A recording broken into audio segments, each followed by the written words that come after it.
notre invité, Christophe Alain. Donc, c'est un très grand plaisir d'accueillir Christophe Alain.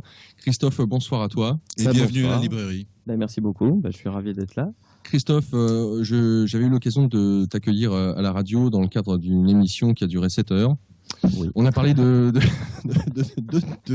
deux de tes livres, en tout cas les deux sorties, à savoir Journal d'un éveil du troisième œil, tome 1 et tome 2 aux éditions Atlante. Ou Interkeltia, c'est au choix de toute façon. Christelle Seval étant l'éditeur. On peut rappeler un petit peu finalement ce que tu es, un ovni. Non, un être humain, il paraît. Hein. Justement, j'y travaille. Alors c'est nous qui sommes des extraterrestres dans l'affaire. Bon, on en est tous. Hein. C'est juste que on en est conscient ou pas, on va dire. C'est plus une question. Voilà, donc pour remettre un peu en situation, donc j'ai eu un éveil de Kundalini assez radical il y a une quinzaine d'années. Et depuis, je suis dans un état de conscience particulier, on va dire. Donc, pour moi, ce mélange, la matière, l'énergie, et un niveau, on va dire, sans forme et vide, qu'on pourrait appeler vacuité. Voilà. On va peut-être commencer par comment est-ce que ça se passe pour arriver à cette vacuité. En tout cas, toi, c'était pas du tout une ligne directrice. Tu cherchais pas du tout ce genre de choses. D'ailleurs, je sais même pas si tu avais connaissance de ce qu'était l'éveil, de ce à quoi ça correspondait, de développer sa conscience. Finalement, de tous ceux qui viennent dans cette librairie pour entre guillemets apprendre un petit peu ce qu'ils sont, voir comment ils peuvent méditer, ouvrir leur conscience. Toi, c'était pas du tout ton truc. Voilà, donc c'était pas mon truc du tout. Je m'étais mis à méditer juste pour me déstresser, puis je me suis aperçu que j'y arrivais très facilement, 4 heures par jour sans difficulté pendant 6 mois, et puis voilà, hein, à force. Donc je savais pas que ça pouvait provoquer des choses, mais je confirme, 4 heures par jour pendant 6 mois, il se passe des choses au bout d'un moment. D'ailleurs, ce qui est intéressant de préciser dans l'approche que tu as eue de la méditation, de mémoire, je crois que c'est ta mère qui t'avait emmené à un cours de yoga et le professeur avait dit bon voilà, moyen simple de pouvoir méditer, vous observez un point sur un mur, vous ne bougez pas, vous laissez passer les pensées, point. C'est ça, aussi simple que ça, en sachant que moi être assis en position du lotus, c'était pas question, donc coucher sur mon lit, c'était le pied. De sur quoi t'arrives pas, oui, tu t'endormais pas, t'arrives pas à t'endormir sur le dos, même encore maintenant? Non, aujourd'hui ça a un petit peu changé, mais à ce moment-là, bizarrement, ça s'est placé comme ça. Je m'endormais pas sur le dos, donc j'ai été très confortable. Et c'est arrivé au cours d'une vie linéaire ou d'un événement particulier? Non, vraiment rien de particulier. C'était vraiment, j'étais à la fac, hein, je m'embêtais un peu, j'avais du temps, hein, et puis je méditais tous les soirs, voilà. Alors d'ailleurs, puisque tu parles de stress, est-ce que c'était la première approche que tu as eue de la méditation, à savoir je suis stressé, je fais des études à la fac, bon, ou alors est-ce qu'il y avait le désir d'expérimenter autre chose à travers la méditation? Ah non, moi je suis dans ma famille, c'est des médecins, je veux dire, ils faisaient ça pour se déstresser parce que c'était reconnu comme pas reconnu. Disons que c'est anti-stress, voilà, tout le monde sait que le yoga est anti-stress, voilà. Mais après toutes les notions d'éveil, tout ça, c'est pas du tout ma culture, ça. Non. Alors comment est-ce qu'il est possible de rester durant 4 heures? Alors, comment est-ce que je vais apporter la question? Il peut paraître relativement difficile de rester à observer un point en laissant passer ses pensées, ne serait-ce que déjà 10, 15 minutes, 20 minutes, et de ceux et celles que je rencontre, hein, qui sont dans cette approche-là de prime abord comme ça, à se dire ouais, c'est difficile, et puis rester assis, entre guillemets, à ne rien faire, si ce n'est laisser passer les pensées. Des fois, je pique du nez, je m'endors, donc 15-20 minutes, déjà, c'est énorme. Or, toi, tu me dis, voilà, pendant 4 heures, est-ce que c'était d'emblée Oui, parce qu'en fait, ce qui s'est passé, c'est que j'attendais rien, puisque j'avais aucun but. Donc, je le faisais pour le plaisir, donc moi, ça me dérangeait pas de pas y arriver. Justement, c'est l'une des erreurs, c'est on veut se concentrer. Moi, je me concentrais pas, je faisais mon truc. Quand je piquais du nez, je me recentrais, puis voilà. Quand j'en avais marre, j'arrêtais. Et en fait, la première demi-heure, c'est le plus dur. Après, on rentre dans un état psychédélique, donc on est bien après. Alors justement, 4 heures tous les jours pendant 6 mois, c'est bien ça? Ouais, un truc comme ça. De mémoire, ouais. Qu'est-ce qui se passe justement juste dans cette approche de méditation? Parce que c'est, comme tu le dis, c'est quelque chose qui est reconnu par la médecine comme apportant un grand bienfait sur le corps humain, pour le système immunitaire, contre le stress, etc., etc. En plus de pouvoir élargir un petit peu notre champ de conscience. Donc, le fait de rester 4 heures comme ça, est-ce que tu y es venu progressivement à avoir cette durée de méditation? J'y suis venu pratiquement dès le départ, je crois. Par contre, j'ai fait un record de 9 heures un week-end où je m'ennuyais vraiment beaucoup. Donc, voilà. Mais 4 heures, c'était ma moyenne du soir, parce que c'était entre 8h et minuit à peu près, le soir. Voilà, ça se posait comme ça. Ce que ça fait, c'est que ça vide beaucoup d'émotionnel, ça repose énormément, parce que le mental, au départ, il fait blablabla sans arrêt. Il n'y a pas une seconde de répit dans la tête, surtout moi, à cette époque, ça y allait. Et puis, quand il y a des toutes petites micro-phases de silence qui apportent un tel repos dans la tête qu'en fait, on se repose émotionnellement parce qu'on vide plein de choses, et on se repose mentalement parce que, en fait, on a un cerveau qui s'arrête jamais. Et là, il se calme un petit peu. Donc c'est vraiment, ça fait vraiment du bien-être. Hein. C'est rien que ça, hein, sans avoir besoin d'autre chose. Ça donne beaucoup plus de clarté d'esprit, entre autres. Alors 4 heures de temps, observer un point au plafond allongé sur son lit, ça durant 6 mois tous les jours, alors vous imaginez bien. Tu nous dis qu'au bout d'une demi-heure, il y a un côté psychédélique. Alors pour l'instant, on est très rationnel, hein. Je le dis pour les auditeurs qui ne te connaissent pas, on va voir que plus on va avancer dans finalement ce que tu as vécu, et plus là, ce à quoi on peut se rattacher ou se raccrocher de manière rationnelle, plus ou moins, là on va partir très très loin.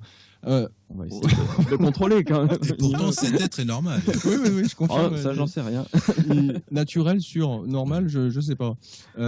Alors, au bout d'une demi-heure, qu'est-ce qui peut se passer quand on commence à méditer, quand tu parles des effets psychédéliques? Il y a un côté très lumineux qui peut s'installer. Enfin, pour moi, ça donnait à peu près ça, un côté comme une lumière qui sort des choses.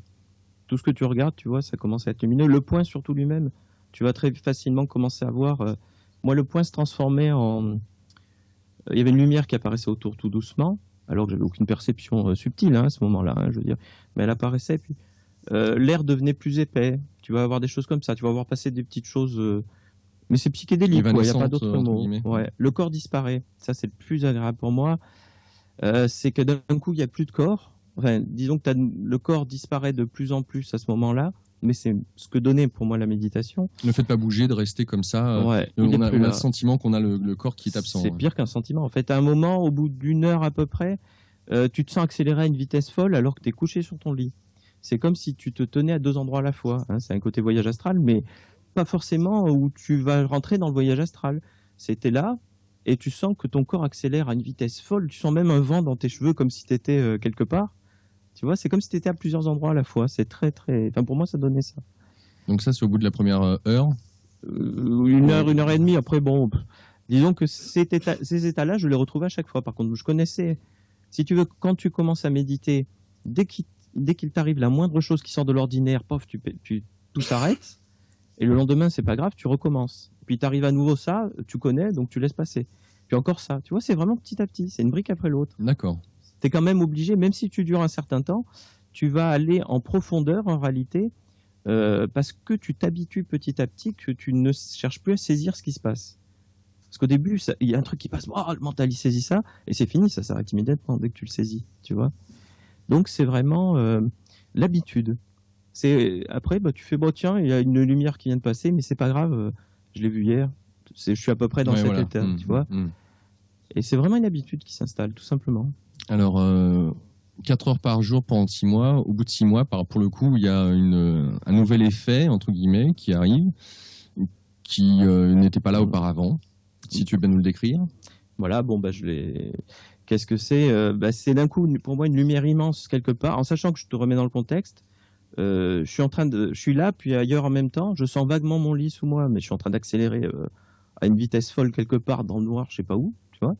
Et je vois une lumière immense au-dessus de moi, mais d'abord immense, je ne sais pas comment c'est possible dans ma chambre, et je suis incapable de savoir où elle est. Mais je la vois. Et avec quoi? Tu vois, ça c'était le... Et donc, je me dis, elle doit être quelque part vers là. Et je me suis mis à loucher légèrement vers le haut. Et là, ça a été une explosion, quoi. D'un coup, tu t'es branché sur une centrale nucléaire. Il n'y a pas... Aucune sensation humaine ne peut décrire ça, quoi. T'imagines pas que le corps puisse supporter ça de toute façon, et c'est une jouissance, pas possible, quoi. Un sentiment de feu dans le corps? Ah oui, tu crames. C'est aussi un petit peu le problème de la Kundalini, hein. C'est que forcément, elle nettoie plein de choses, mais elle crame le corps subtil avec, hein.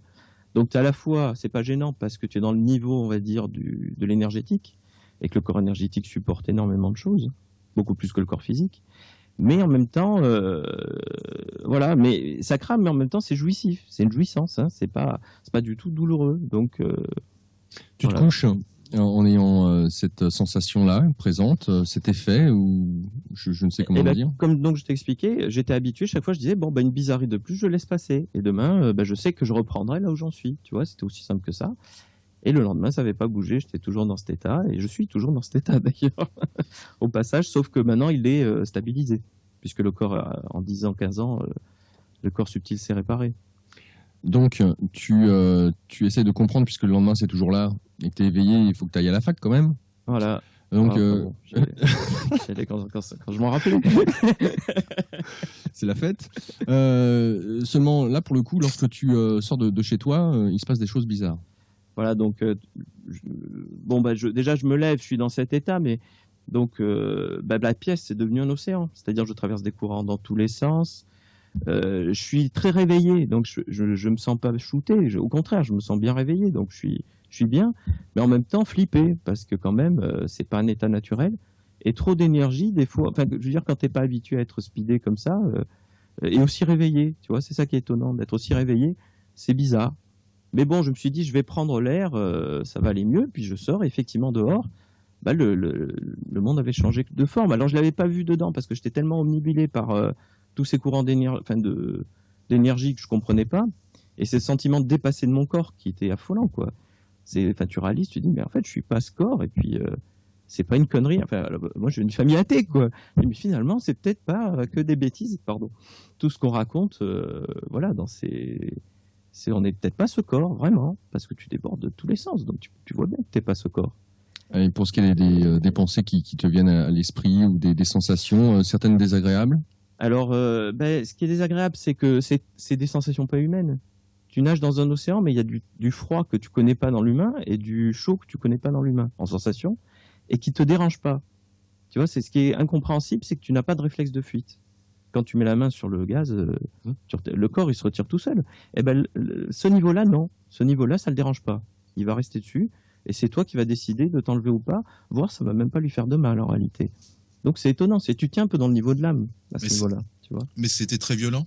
Ah, tout plus fort que la matière, donc là tu t'es dedans, quoi. C'est-à-dire que ces sensations-là dépassent. Je touchais la table, je la sentais moins que le courant d'énergie. Donc j'étais plus obligé de dire j'ai quand même encore un corps que de dire. Ouais, de te concentrer pour avoir la sensation du corps. En tout cas, le physique et ses limites. Pas à ce point-là, mais voilà. Et quand je sors dehors, le monde a changé de forme et le mental, il compare les images, il disjoncte, il te fait, mais il disjoncte, il te dit c'est pas possible, ça marche pas. Mais en plus, c'était la rue où j'ai grandi, quoi. Tu sors, c'est la même rue, c'est plus la même. Donc devenue très très belle. Les arbres, ils brillaient dans tous les sens, alors que bon, ils étaient pas comme ça avant, hein, le lendemain, la veille. Hein. Et puis des choses. Et là, tu croises les gens et tu deviens les gens. Et là, c'était vraiment le summum, quoi. Alors, ça veut dire quoi, devenir les gens? Eh ben, pardon. Il faut le vivre. Là, j'avoue que c'est compliqué, mais toi, tu as un tas de courants. Tu sens que tu as un océan plein de courants. C'est vraiment ça. On est juste pas un bocal, mais un océan infini d'énergie plein de courants. Et dès que tu croises quelqu'un, tu deviens comme lui. Et tu vois quel type de courant c'est lui. Tu vois, quel type d'énergie c'est. T'as son goût, t'as son émotionnel, enfin, c'est très intime, hein, vraiment, tu deviens l'autre, quoi. Pas forcément physiquement, encore que t'as des parts du physique qui passent avec. Et c'est super amusant parce que tout le monde a un goût différent, tout le monde est différent. Bon, ben voilà, puis c'est jouissif en même temps. Donc c'est à la fois flippant et tellement jouissif que voilà, quoi, t'es à la fois exalté et tu sais pas trop qu'est-ce que tu vas faire, quoi. D'un autre côté, le fait de pouvoir ressentir l'autre ou ce qu'il est peut se poser la question de savoir finalement qu'est-ce que je suis. Si lorsque je rencontre quelqu'un dans la rue ou je croise, ne serait-ce que croiser quelqu'un, je ressens toutes ces énergies, ces émotions, ces peurs, bref, je suis lui, entre guillemets, et moi où je me situe finalement, tout ça, qu'est-ce que je suis, pourrait se poser comme question.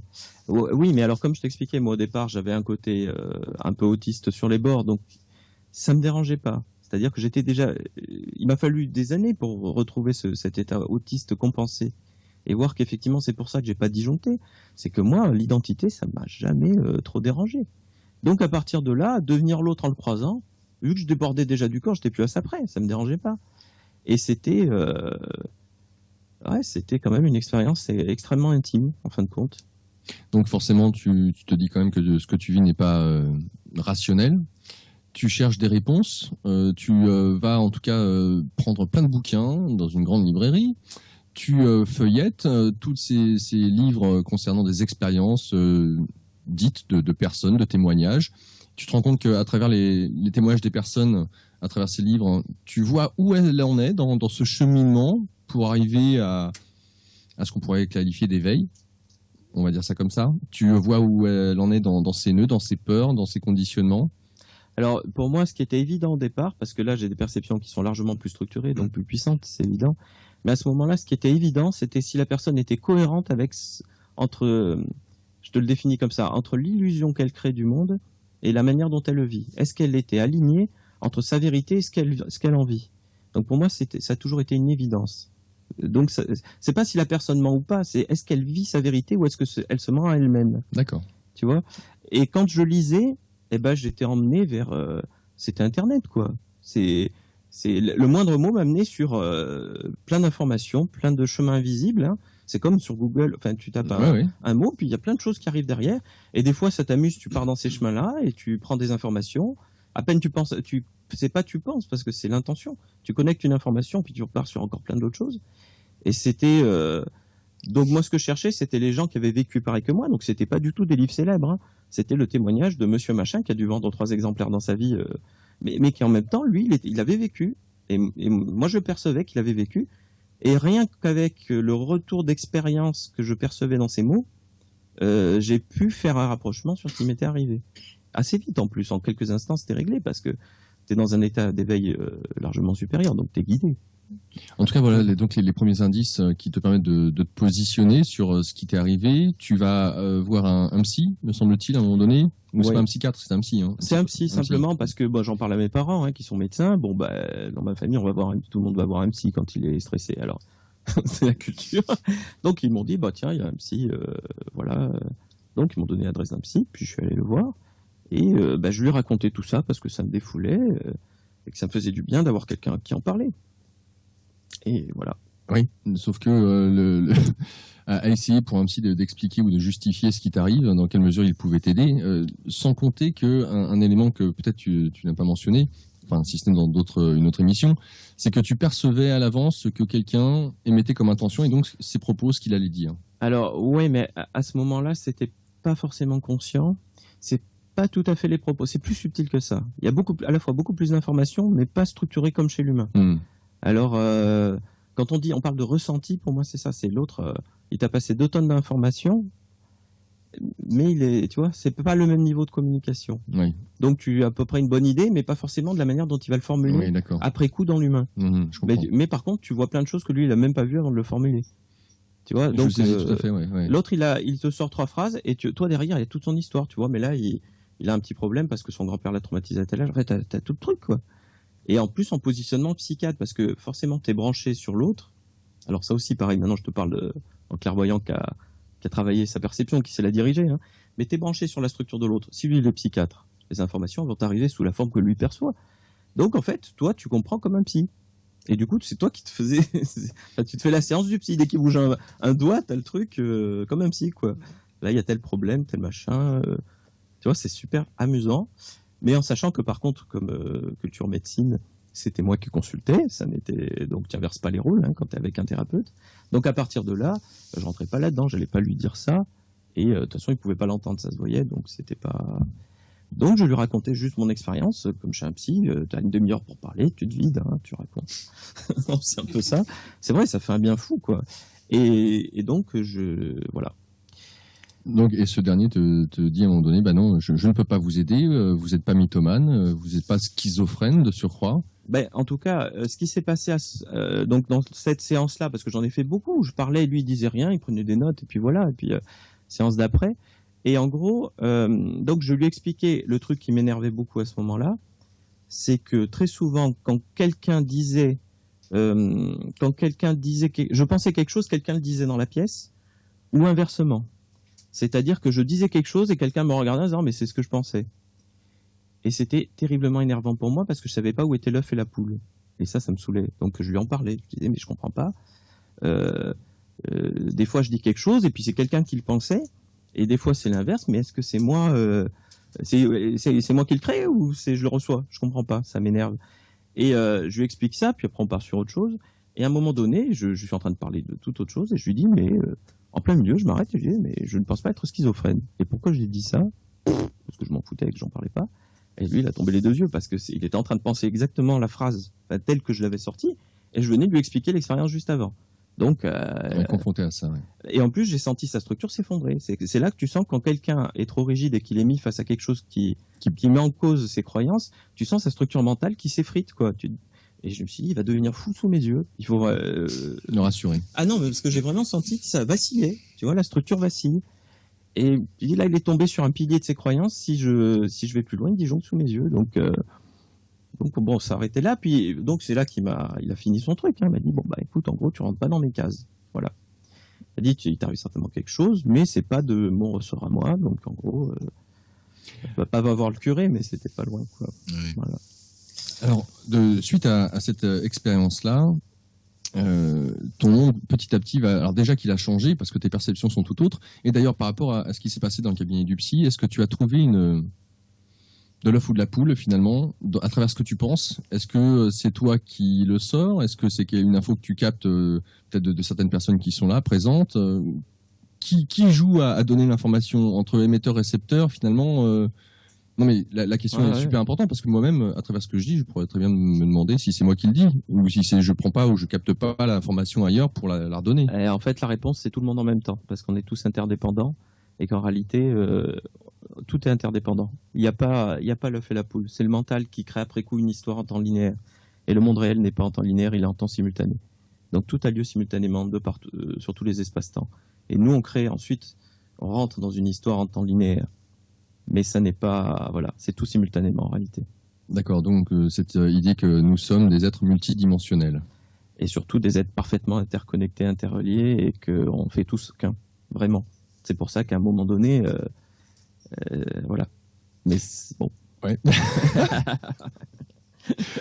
Alors, par où commencer suite à ça, à cette expérience-là, où là, pour le coup, on est encore dans le domaine du compréhensible, pourrait-on penser, tu en viens à avoir des perceptions qui alors t'amènent à ressentir, à percevoir, à rentrer en connexion, en contact avec des énergies, on va les appeler comme ça, puisque pour toi en tout cas tu as été clairsentant, clairaudient, mais pas clairvoyant de prime abord. Si.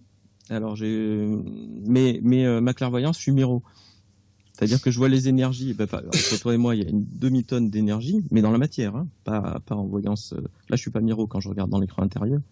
Mais si tu veux, dans cette perception-là, je perçois que de l'énergie et je percevais que les champs magnétiques pendant très longtemps. C'est plus simple. Ça t'évite de disjoncter bien, quoi. C'est une bonne sécurité, surtout quand déjà tu sens plus le corps et qu'il te reste à peu près que l'image du film pour t'y raccrocher un peu, si tu veux. T'es content que ça pourrait polluer avec, voilà. Mais en fait, c'est parce que je regarde dans à peu près 15 dimensions simultanément et donc je fais pas la mise au point. Ça, j'ai pu en parler avec d'autres, mais je préfère sincèrement. Pour moi, c'est ce qui me raccroche le plus à la réalité. Enfin, à ce moment-là, en tout cas, ça me raccrochait au film, quoi. Enfin, la réalité. Le reste, c'est réel aussi, hein. Mais à un moment, t'es incarné dans une dimension, quoi. Tu regardes dans 15 dimensions en même temps, t'as un petit souci. Le mental, il a ses limites d'intégration. J'ai beau avoir un mental assez puissant. Ce qui est très pratique, hein, pour intégrer des perceptions multiples quand il est en modélisation, quand c'est un outil. Mais en même temps, on trouve toujours ses limites et il faut pas trop jouer avec. Ouais, voilà. Ouais. D'où l'idée d'être incarné, de vivre cette vie-là. Voilà, cette moi, le toucher, ça a été très puissant. Ça a toujours été très puissant, mais pas les mains, hein, tout le corps. C'est-à-dire que moi, je rentrais dans la pièce, je suis un morceau de la pièce pour moi. Donc forcément, j'ai un toucher très puissant et quasi sans limite. J'ai pas trouvé vraiment de limite.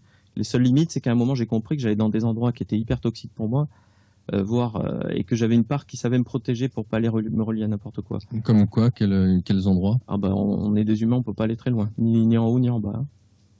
T'as envie d'aller toucher les anges, tu peux toucher une émanation qui se pointe à un niveau très bas, mais tu t'amuses à essayer de monter au paradis, tu crames sur la route, hein. Je peux te dire que tu redescends vite fait.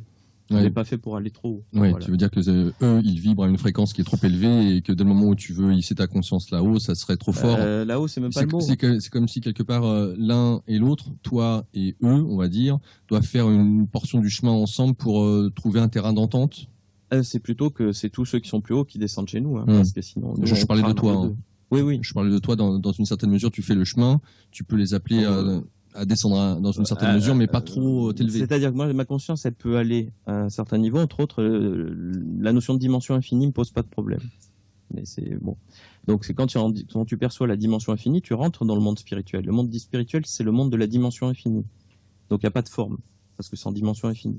Et c'est là que tu perçois ange, archange.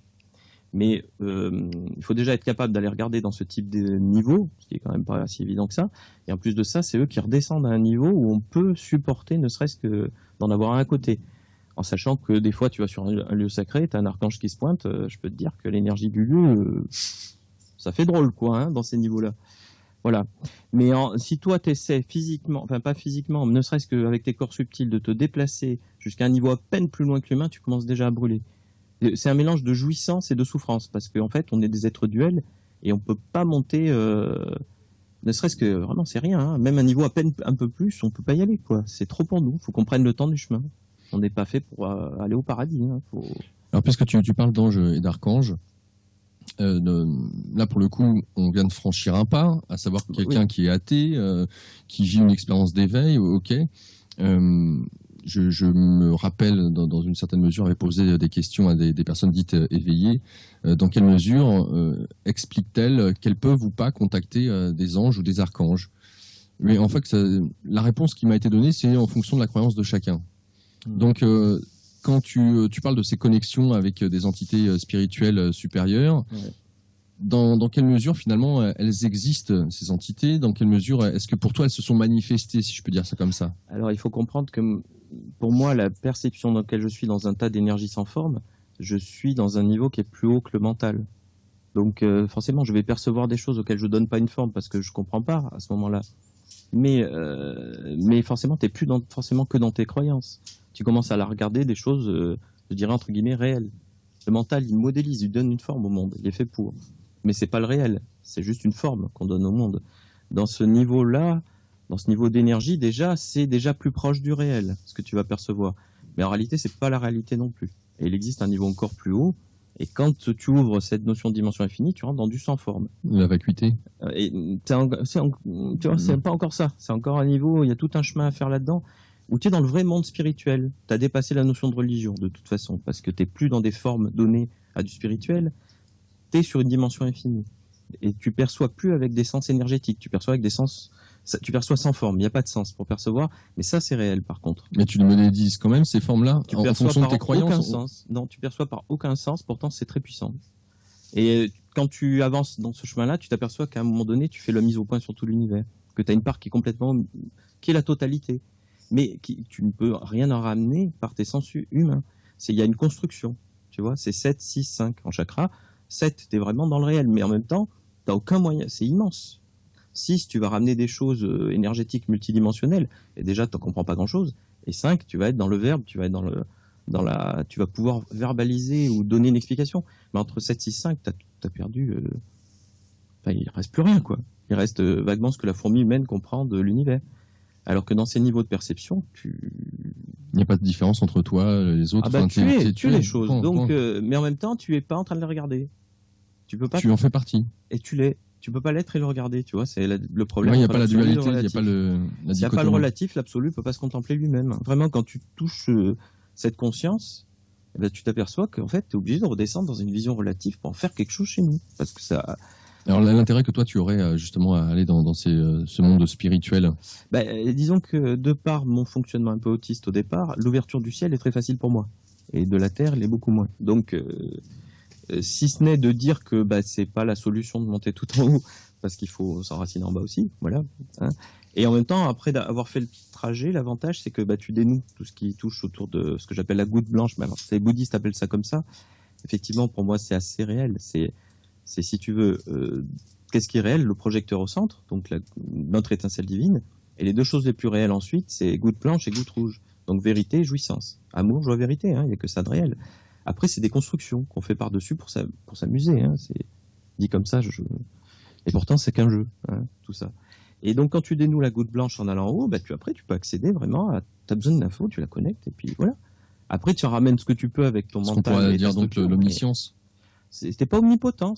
Par contre, tu perçois cette part omnipotente, si tu veux. Et après, tout le travail consiste à faire descendre le ciel sur Terre. Mais pour faire ça, il faut être câblé en haut débit. On a des corps qui sont pas forcément en état de le faire, et c'est là que vient tout le travail sur le bas. Voilà. Mais moi, c'était pas, si tu veux, ce qui se passait. Si je te dis après coup, c'est comme à un moment, je me barre de chez les humains parce que ça m'emmerde. Je te dis, c'était ça le truc inconscient. Donc à un moment, j'ouvrais des perceptions toujours plus haut. Et quand je me suis aperçu que de toute façon, je pourrais pas monter bien haut parce que on crame très vite. Et que de toute façon mon corps il suivrait pas derrière, et j'ai un peu posé des questions, savoir mais ça sert à quoi tout ça?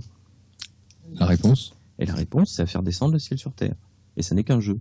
Et quand tu as fini ce jeu-là, tu feras un autre jeu après. C'est ceux que quand tu vas là en tant qu'humain tu crames, tu pourras y aller sous une autre forme pour jouer à autre chose. Mais voilà. Alors quand tu es séparé, quand on est séparé là, dans le sens où on est incarné dans ce corps, on est donc séparé en illusion des autres. Ouais. Lorsque on mentionne, il y a de nombreux livres sur les anges, les archanges, comment les nommer, comment les invoquer, comment prier ces anges et ces archanges. Qu'est-ce que toi tu pourrais nous en dire? Qu'est-ce qu'ils sont, à quoi ils servent, l'utilité qu'on pourrait en avoir? Parce qu'après on va parler des elfes, des dragons. Alors autant entre guillemets de. Dimension infinie, on est dans le monde spirituel. Donc c'est tout ce qui touche à des problématiques d'ordre spirituel qui vont être réparées. Je te donne un exemple simple. Simple, c'est déjà bon. On va parler que science-fiction alors. Hein. Moi, mon plus gros problème à cette époque avec ces perceptions, c'est que je traversais la foule au départ.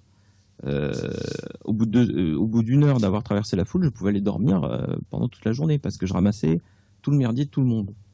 Alors ça me dérangeait pas parce que si tu veux, je sentais que je ramassais plein de choses, mais ça pégait quoi. J'avais ramassé plein d'énergie collante, désagréable, mais j'avais ma demi-tonne de lumière. Celle qui avait provoqué tous les départs, qui débarquait, qui nettoyait tout ça. Moi, je faisais la sieste et puis c'était fini. Pardon. Je vais réussir à taper sur la table. Hein. Les pardons sont pour les coups sur la table. Oui, c'est les coups sur la table. Donc en fait, donc ça me dérangeait pas outre mesure, mais c'était quand même super désagréable de ressentir les souffrances des autres, parce que j'avais voilà. Et c'est donc le premier stage que j'ai fait avec Jean-Pierre Martinez, où on était 12 dingos comme moi entre guillemets. Et où on va sur un lieu, puis il dit regardez, il y a un truc sur ce lieu. En plus, lui, il cause pas. C'est assez marrant. Et puis, il y a un archange qui a débarqué. Et effectivement, je lui ai demandé de guérir ça, il a fait. Et je te dis pas guérir ça chez toi? Ah oui, parce que en fait, j'avais un axe fendu. Allez, on va dire, si on parle en. Donc en fait, c'est, on va dire, allez, karma. C'est tu as infligé de la souffrance aux autres. Juste, on te fend l'axe juste pour voir ce que c'est la souffrance des autres. C'est tu la vis en direct, parce que quand tu croises les autres, tu te prends, un petit karma de sorcier, on va dire. Il n'empêche que quand tu t'es farci une enfance à te ramasser, parce que c'était un peu ça, même si j'avais pas encore des perceptions subtiles, c'est quand il y en a un qui a mal quelque part, j'ai mal aussi. Et tu es obligé de t'isoler. Tu viens, pas pour rien que tu finis dans un coin, hein, tu es obligé de t'isoler. Et donc quand il y en a un qui te répare ça, je peux te dire que tu es content, parce que là, d'un coup, j'étais dans ma bulle comme tout le monde. Et plus de problème, je pouvais traverser la foule. Enfin, vraiment, ça te change la vie. Donc là, l'archange, je te remercie, hein, je peux te dire que tu es content.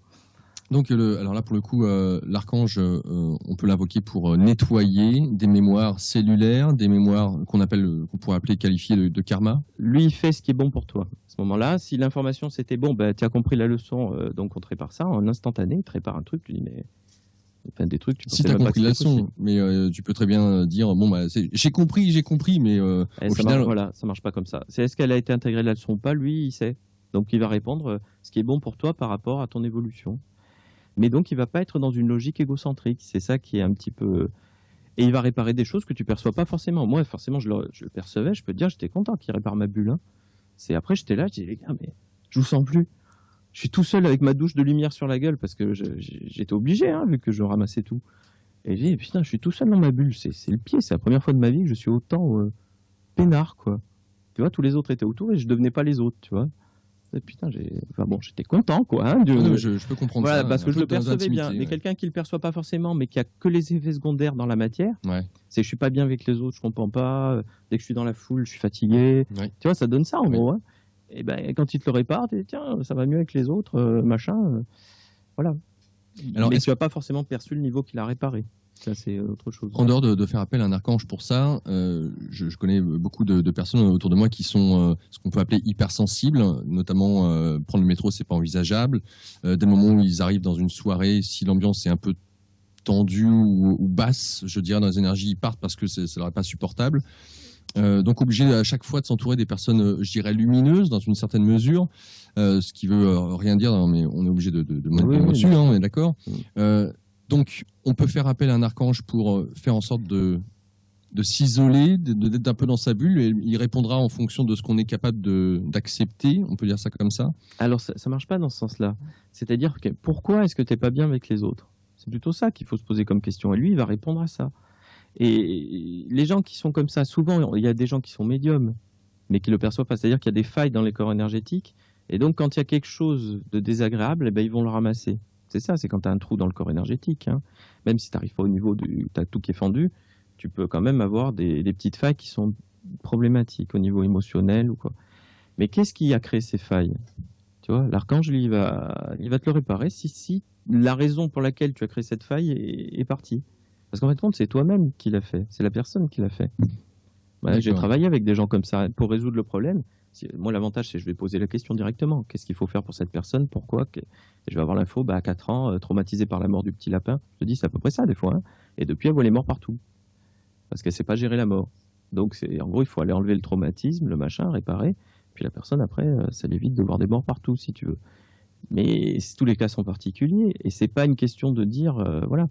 Alors après, ce que je faisais moi à ce moment-là, quand je pouvais pas réparer, c'est je disais au-dessus, bon, débrouille-toi, moi je sais pas gérer, s'il te plaît, gère.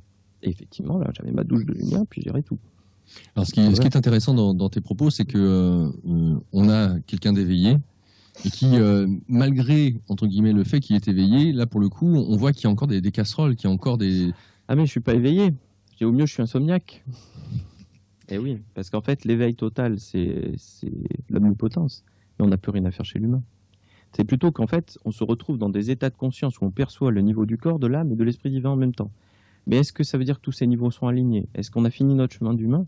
Pas forcément, c'est juste des perceptions. Donc attention avec la notion d'éveil, ce qu'on met dessus. Moi je dis on est des insomniaques au mieux. C'est-à-dire qu'en fait on mélange un peu tout. Voilà. Si on a plein de perceptions par exemple ou un peu, et on va mélanger avec nos fantasmes. Un peu comme la nuit quand tu sais, tu cogites et t'es pas vraiment debout en train de faire quelque chose dehors, hein, il fait pas jour. Hein. Tu es dans ton lit en train de cogiter, quoi. On peut pas dire que tu dors, mais t'es pas complètement réveillé non plus. Donc il y a tout un chemin d'éveil jusqu'à l'éveil réel à faire, et l'éveil total, qui est encore autre chose. Et c'est plutôt ce chemin-là pour moi. Alors, plutôt ce chemin-là. Des personnalités comme par exemple Sri Aurobindo qui parle de la mémoire cellulaire et de la manière dont il concevait la méditation supramentale. Lorsqu'il a émis en avant, ça a été relevé par Mère par la suite, ce genre de choses, il a reçu beaucoup de critiques de la part de tous ceux qui se trouvaient sur le chemin parce qu'il était mentionné le fait que Sri Aurobindo disait oui, il y a l'éveil, mais il y a quelque chose au-delà, au-dessus. C'est pas terminé. Donc, à travers tes propos, on se rend compte à quel point le terme, entre guillemets, éveil de ce qu'on considère comme étant éveillé est totalement relatif et dépend de là où on se place dans son échelle de conscience. Bah, je vais te dire un truc simple. Du moment qu'on est chez l'humain, c'est qu'on est très loin du but. Hein, parce qu'en fait, pour moi, on est à mi-chemin. Tu vois, la sortie de la vacuité, on est à la moitié du chemin. Donc, il y a tout le chemin de remontée à faire et qui passe par niveau angélique, archangélique, bouddhique. On n'est pas au Bouddha, forcément. Hein, en sachant que, alors, ce qui est un peu compliqué, c'est qu'il y a des niveaux du dessus qui s'incarnent en humain. Donc, tous les cas sont particuliers. Des fois, tu as des Bouddhas. Hein. Alors, qu'est-ce qu'un Bouddha? Ça va correspondre à un certain niveau d'évolution et d'énergie. Mais ce n'est pas un comportement humain qui va le trahir. Des fois, c'est le clodo du coin, le Bouddha. Et qu'est-ce qu'il fait? Il a juste un rôle à jouer avec son énergie. Et lui, il vit sa vie d'humain sans même avoir conscience, des fois, qu'il vient d'un niveau très élevé. Ah bon, parce que s'il en avait conscience, ça serait ingérable. J'en ai vu quelques-uns qui viennent de niveaux, et pourtant, à peine plus élevés que nous, mais qui sont très loin du Bouddha. Et déjà, il y a des notions qui sont terriblement dures à gérer. Parce que beaucoup de pouvoir, certains. Ah. Un exemple simple. L'âme, c'est une construction. Quand tu viens d'un niveau où les âmes, c'est déjà considéré comme ça ne sert plus à rien, ça peut être compliqué à gérer, parce que c'est déjà une légende chez nous, l'âme. Oui. Le niveau de l'âme, il est bien réel, hein, mais il y a des niveaux où c'est plus nécessaire du tout. Donc il y a une notion, je suis l'alpha et l'oméga, comment je gère ça en étant humain, en me rappelant qu'à un moment j'étais l'alpha et l'oméga. Et j'étais pourtant pas arrivé tout en haut, hein. Donc ça peut faire des très très dur à gérer un corps humain, une situation humaine. Donc voilà, Et comment le c'est pas corps si humain, simple. comment le corps humain peut arriver à abriter, si je puis dire, des énergies qui viennent de ce niveau de conscience? C'est feinteux, multi-émanation. C'est très simple. Je me fragmente, mais de C'est-à-dire, plus en plus. j'ai cette problématique-là. Alors, en sachant que moi, je suis pas un Bouddha, hein, de très loin, hein, mais à un moment, l'énergie que tu incarnes, elle peut pas s'incarner dans un corps. Donc, elle s'incarne dans plein de corps simultanément, voire des milliers en même temps. Et toi, tu te retrouves avec une incarnation qui est pas très étanche.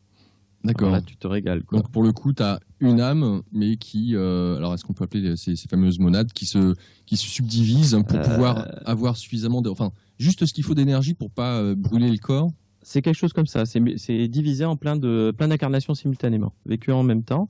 Normalement, le système est bien fait. C'est qu'on ne doit pas en avoir conscience. Si tu commences à en avoir conscience, ça m'est arrivé, hein, tu te retrouves avec des souvenirs qui sont pas humains et c'est extrêmement, extrêmement problématique, hein. Donc en fait, tu es content de... Pas humain, donc Ah tu te rappelles comment on change de dimension physiquement, hein, mais tu te rappelles, quoi.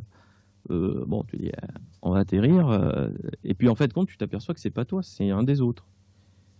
Qui fait un travail ailleurs. Sur cette planète ou sur d'autres dimensions? Souvent, haute dimension, haute planète, niveau plus haut, où le corps change de forme à volonté, et toi, tu te rappelles comment on fait, mais tu te rappelles la sensation physique de le faire, mais tu peux pas le faire avec ce corps-là. C'est comme si tu avais un bras, tu vois, quand tu as coupé. Oui, tu as le bras fantôme. La frustration en plus, quoi. Alors tu dis, bon, je veux pas aller regarder ça. Et généralement, tu coupes bien. Voilà. Donc effectivement, il y a des fintous, hein, c'est qu'il y en a qui sont multi-émanations, en fait, en réalité. Mais vraiment, c'est-à-dire qu'on les tous tout en haut, parce qu'il n'y en a qu'un en réalité. Mais dans le découpage, si tu veux, des fois, c'est vraiment le niveau juste en dessus, quoi. Il y en a déjà plein. Voilà. D'accord. Il y a des feintes comme ça. Alors l'intérêt de venir pour ces personnes-là, là, hein, Claude du coin, qui est dans le métro, je m'assois pas à côté de lui parce que on en apprend plein de choses. Alors lui, il sert à quoi? Alors, si on peut dire ça comme ça. Il sert, c'est très mental, hein. Oui. C'est le divin fait les choses pour rien, pour la jouissance de soi dans le rien. Donc déjà, le réel, c'est plutôt pour rien. D'accord. Mais si on met dans du mental, à un certain niveau, il y a une logique de dire, il amène une certaine énergie sur la planète. Donc au final, il peut faire ce qu'il veut, il peut aller au bar jusqu'à sa mort. Ça posera aucun souci. De toute façon, sa simple présence amène ce qu'il faut sur la planète. Et quand il meurt, il y en a un autre qui prend le relais parce que c'est toujours parfait, vu que tout est interdépendant. D'accord. Donc, tu vois, et c'est qu'un niveau de regard intermédiaire, parce qu'à un niveau plus haut, en fin de compte, il apprend aussi, sinon il serait pas là. Et que des fois, pour débloquer des choses qu'on peut même pas imaginer, nous, en tant qu'humains, une petite expérience humaine y suffit. Mais sur des choses complètement incompréhensibles, hein. Tu peux avoir le ressenti, et dire, mais ah ouais, d'accord, pour débloquer une problématique qui n'a rien d'humain, une vie d'humain. Je te donne un exemple simple, j'ai vu ça sur un gars, donc c'est vrai que je l'ai cité quelques fois, mais c'était le plus amusant pour moi au départ. C'est un gars, tu regardes, son énergie, c'est l'émanation d'une autre planète. Donc le gars, c'est l'émanation d'une autre planète qui s'incarne en humain. Et mais qu'est-ce qu'il vient résoudre sous forme d'humain? Je vois pas l'intérêt, quoi. Et en fait, il résout plein de problèmes d'ordre planétaire, avec des problématiques de vie, en fait, qui sont complètement parallèles à la notion de gérer le féminin, parce qu'il y a deux lunes. Il y avait une info, c'était presque à mourir de rire. C'est j'ai deux lunes, je sais pas les gérer. Et il y avait le côté, la mère gentille, la mère... Donc, que dans des expériences humaines, le truc, il devait en avoir des milliers en plus d'émanations. Il récupérait toutes ces expériences à la fin, et puis lui, ça lui fait son évolution. Et c'est un astre, c'est pas un humain. On te dit, mais... Bon, tu vois, des choses comme ça, voilà. Et puis c'est. Alors justement, puisqu'on. Non, c'est super intéressant à chaque fois que je t'ai en face de moi. Donc, alors pour le délire dans cette histoire, notre planète Terre, tu parlais tu mentionnais le fait qu'il était difficile pour toi à la base de s'incarner. Ouais. D'accord. Alors, pour parler de l'entité Terre et peut-être de toi en rapport avec elle.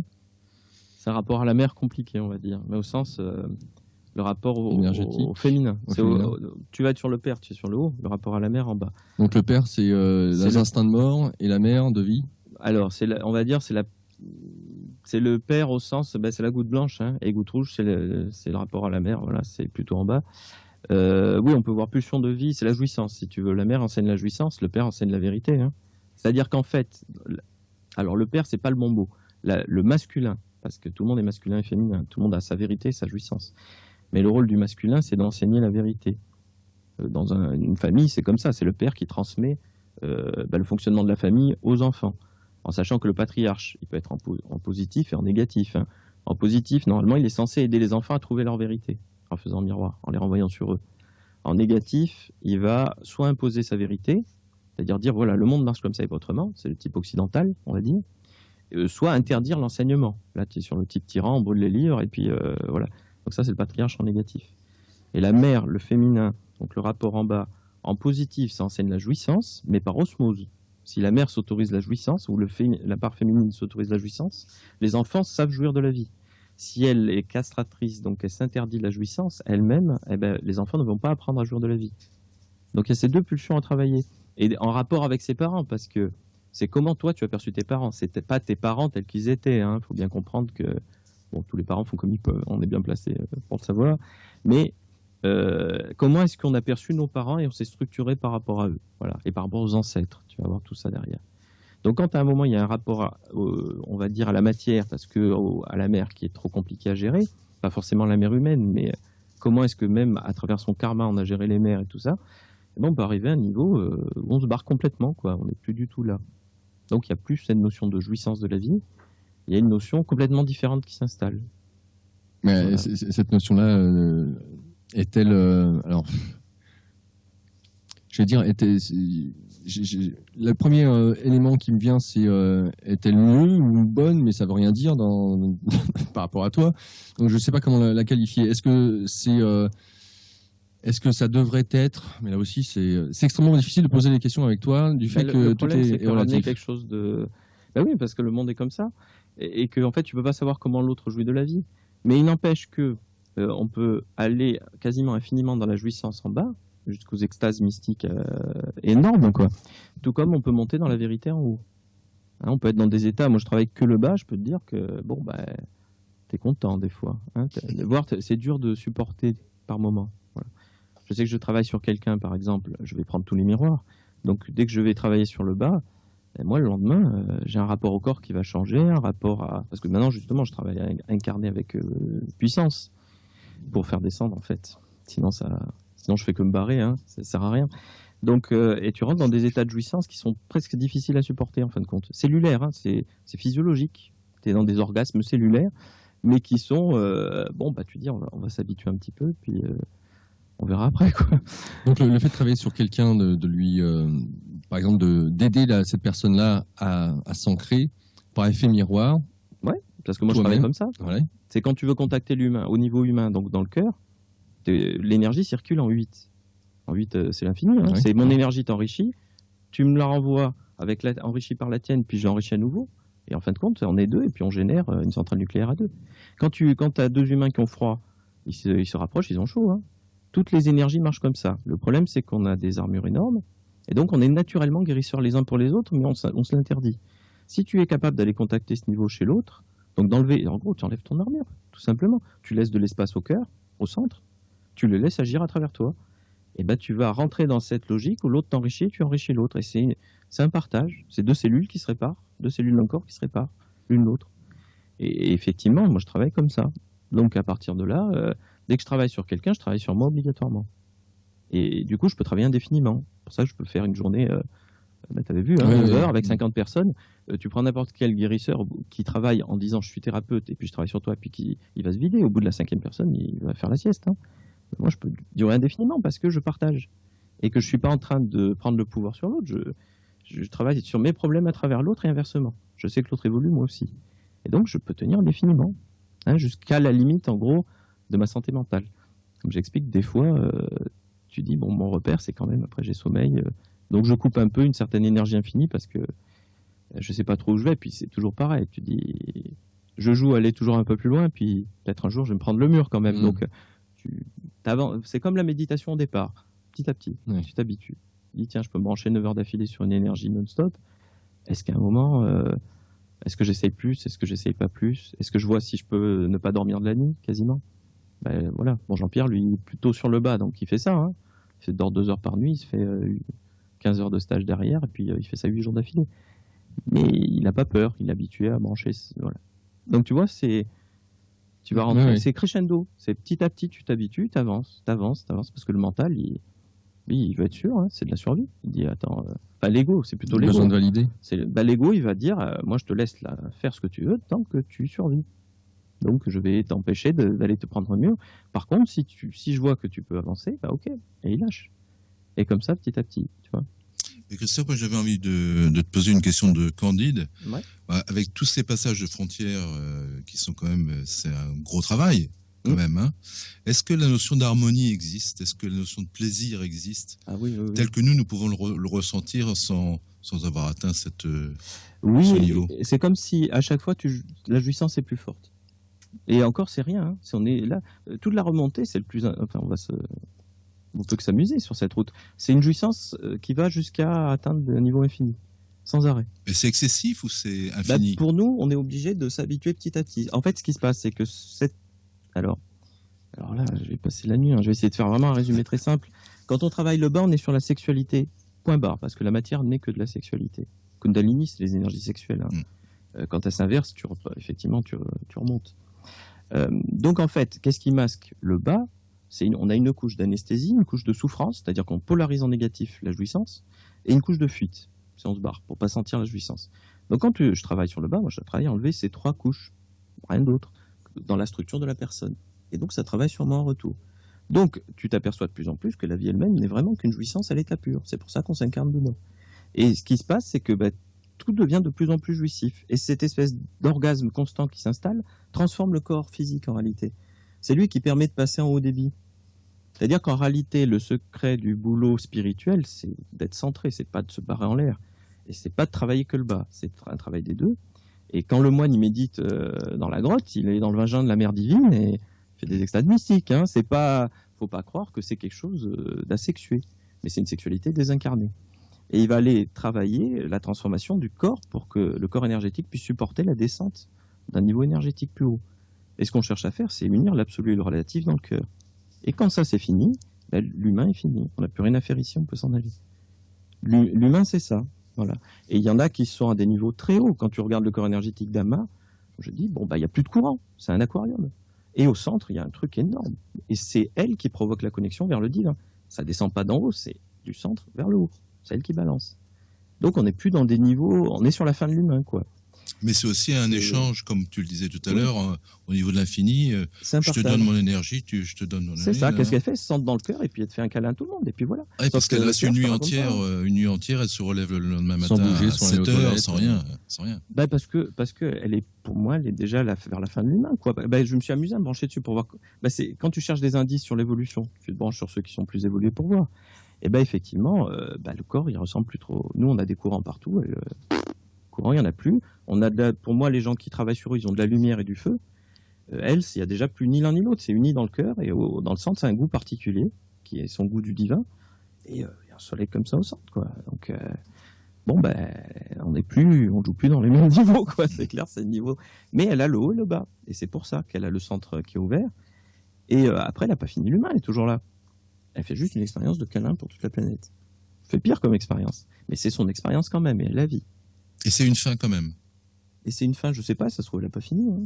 Parce que, il y en a certains, effectivement, je citerai pas les noms parce que je me suis fait ramasser, mais par ce type d'énergie, allez, je vais dire énergie, de ceux qui, parce qu'à un moment, chacun doit choisir qui prend comme référence et que je vais pas commencer à dire, parce qu'à un moment, je m'étais amusé, je me dis, tiens, je vais tester tout leur corps, voir comment ils sont foutus. Et je me suis fait engueuler très vite par des niveaux plus hauts. Hein.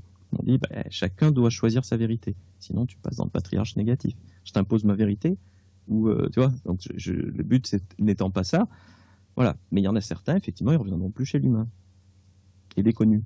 Mais ils sont déjà à d'autres niveaux et ça ne fonctionne plus pareil. Et puis ils ont fini, voilà. Et l'humain, c'est juste comprendre que c'est amusant. C'est pour ça qu'on y joue. Je vous rappelle qu'on est en direct de la librairie de l'Inconnu au 84 rue du Cherche-Midi dans le 6e arrondissement à Paris. Christophe Alain avec nous ce soir pour ces 2 livres, Journal d'un éveil du 3e œil. Il y a le tome 1, il y a le tome 2 aux éditions Atlante ou Interkeltia. Je vous recommande vivement de commander directement les livres via la maison de l'édition sur Internet, puisque la maison Interkeltia ou Atlante, qui est la même, est une jeune maison d'édition. Donc pour l'aider, et à trouver des auteurs comme ceux-là, n'hésitez pas à les commander directement via le site internet Atlante ou Interkeltia avec un K. Laurent les a aussi, nous. Hein. Oui, bien sûr. Oui, ça me paraît comme une évidence. Tous ceux et celles qui sont là sauront qu'à la librairie de l'inconnu, Il faudra le fouetter. Durement. Il y a du bon. Il y a du bon. Alors, Christophe, la question que je t'avais aussi posée, c'était en rapport avec l'entité Terre, la planète Terre. D'accord. Alors, qu'est-ce que tu pourrais nous dire là-dessus? Oh là là, on peut le voir à tellement de niveaux, mais un niveau amusant, parce que moi, il m'a fait quasiment disjoncter quand j'ai expérimenté, mais qui nous ramène à du très relatif. Donc, l'idée, c'est qu'à un moment, c'est en Irlande qu'on a travaillé sur un point qui ramenait sur cette expérience-là. Imagine la Terre comme, donc c'est un être vivant, hein, comme nous, hein, qui reçoit des informations qui viennent de plus haut, qui sont les informations de l'expérience qui va se passer dans la journée sur la planète. Ensuite, cette information, elle la redispatche à la surface, et chaque humain n'est qu'un cristal déformant qui récupère cette information qui n'est pas colorée, qui est une information d'ordre spirituel, donc qui n'est pas colorée en émotionnel ou en manière de vivre, en bien en mal ou quoi. Et chacun va le colorer à sa manière pour vivre un événement qui, en fin de compte, a été envoyé par la planète. Donc il semblerait que ce qu'on vive, et ce qui est très intéressant, c'est si tu veux connaître le journal, les informations, il faut aller se brancher en bas avec les pieds, et la planète va te dire ce qui se passe aujourd'hui parce que c'est elle qui l'envoie. Donc tu vois, ça fait vachement relativiser, dans le genre la planète n'est qu'une pauvre entité sur laquelle... Sans défense. Ah, pas vraiment, non, c'est plutôt elle qui envoie l'expérience. Après qu'on la choisisse de la vivre en autodestruction ou non, la couleur noire nous appartient. Elle joue son rôle. Et une fois que l'expérience est vécue, elle est renvoyée sur autre chose. On va dire que, voilà. Donc, quand tu perçois ça, se percevoir comme une lentille, je te dis pas l'ego derrière pendant un certain temps et que disjoncte un peu. Surtout que tu le vis, hein. Le dire, tu t'en fous. C'est pour ça que je le dis, là. Mais quand tu rentres dans l'expérience, je peux te dire que tu sors de là, je suis qu'une lentille déformante, bordel. C'est pas possible.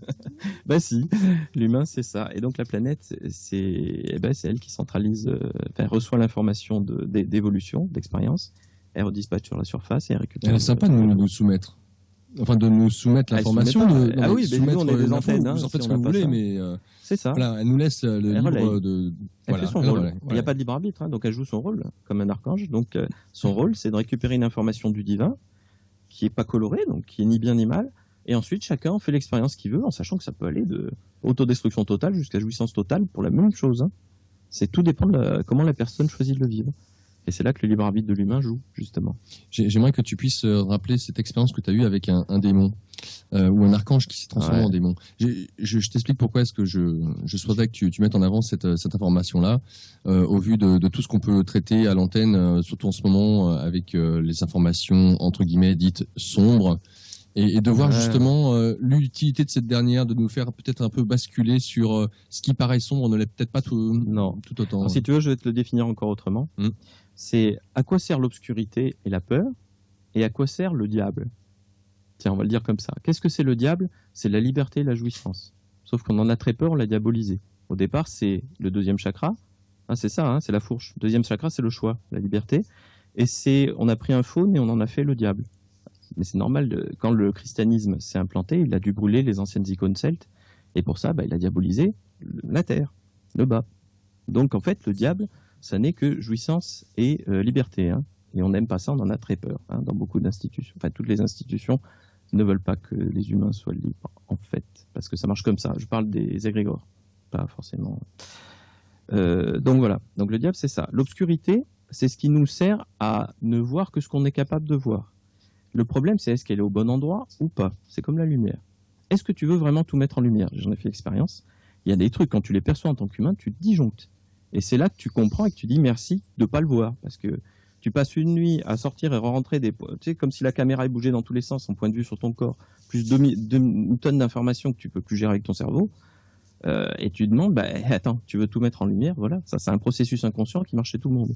Tu veux le voir consciemment, en gros, je te le montre, mais s'il y a de l'obscurité, c'est pour que tu disjonctes pas avec ton esprit humain et que tu n'ailles pas le voir. Donc l'obscurité, ça sert à ne pas aller voir les choses qu'on n'est pas prêt à voir. La vraie problématique, c'est que ces énergies ne sont pas forcément au bon endroit et qu'on les diabolise. C'est-à-dire que quand on en a peur, on va les polariser en négatif. Donc on va transformer la jouissance en souffrance, mais c'est nous qui faisons ce processus. Hein, et on va transformer ce qui était liberté sacré et choix, on va en faire qui c'est le diable, c'est le libre arbitre, en fin de compte. C'est le libre arbitre. Parce que le diable, c'est quoi le libre arbitre? C'est le choix de la peur. C'est que l'humain, le choix qu'il a, c'est de se planter. La terre ne peut pas se planter, les anges, ils ne peuvent pas se planter. L'humain, il a le droit de faire des conneries et des erreurs, et c'est pour ça qu'on s'incarne en humain. Donc on peut le diaboliser ou ne pas le diaboliser. Quand on comprend ce que c'est, on ne peut plus le voir comme si tu veux, si tu es clairvoyant et que tu as peur de quelque chose, tu vas voir un monstre. C'est normal, c'est toi qui crée la perception. Voire tu vas voir une énergie extrêmement négative. C'est normal, c'est toi qui polarise l'énergie que tu perçois. Si tu perçois que tout n'est qu'on est en fait que face à l'univers et que tout a son rôle à jouer, eh ben ça pose plus aucun problème. Mais il faut simplement laisser tout le monde se remettre à sa place. Voilà. Donc quand tu perçois un démon, tu perçois, alors la plupart du temps, une blessure émotionnelle. Donc c'est ton propre corps émotionnel que tu es en train de regarder. Et c'est une blessure qui est tellement que tu as tellement nourri, en fin de compte, sans faire exprès, hein, c'est pas conscient, qu'elle devient consciente elle. Et son message, le démon, c'est réintègre-moi, je suis une énergie à toi. Donc il te court après, hein. Donc toi t'as peur, tu cours, tu lui tapes dessus, il te tape dessus parce que c'est toi. C'est logique. Et lui, son message, c'est écoute-moi, je te donne l'information de la blessure et on va être réintégré. Donc si tu arrives à poil, si tu arrives avec une épée, il sort un bouclier. Tu arrives avec un bouclier, il sort une épée. Si tu arrives à poil, il arrive à poil. Et on discute. Et tu peux aller discuter avec des énergies que tu n'imagines même pas, hein, que tu aurais mis le... Voilà. Mais parce que tu arrives à poil. Tu viens juste pour discuter, ben lui aussi, c'est un miroir. L'univers fonctionne comme ça. Si on rentre dans une logique guerrière, on rentre dans une logique autodestructrice. Et on peut aller jusqu'à une autodestruction totale, rencontrer les pires démons de la création, sauf que c'est nous qui avons polarisé cette expérience.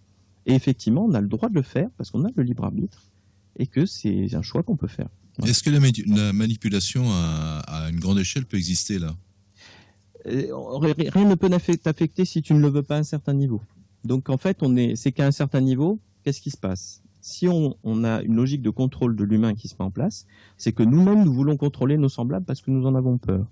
Donc le vrai travail, il est toujours à faire là, c'est-à-dire au centre, pour nous. C'est pourquoi toi, tu veux contrôler les autres. Laisse-les libres de faire ce qu'ils veulent, et toi, tu seras plus contrôlé.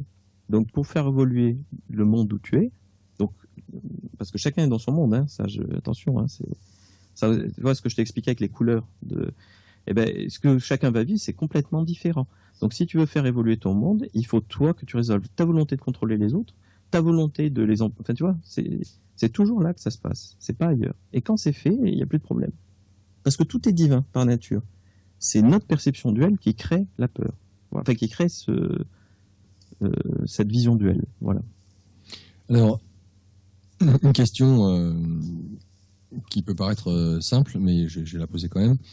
Admettons que, au vu des événements économiques actuels, je me dise, oh là là, ça va se casser la gueule, c'est une évidence, parce que je pourrais me dire, de toute façon, je ne suis qu'une goutte d'eau, et si je regarde le global, ça va se casser la figure.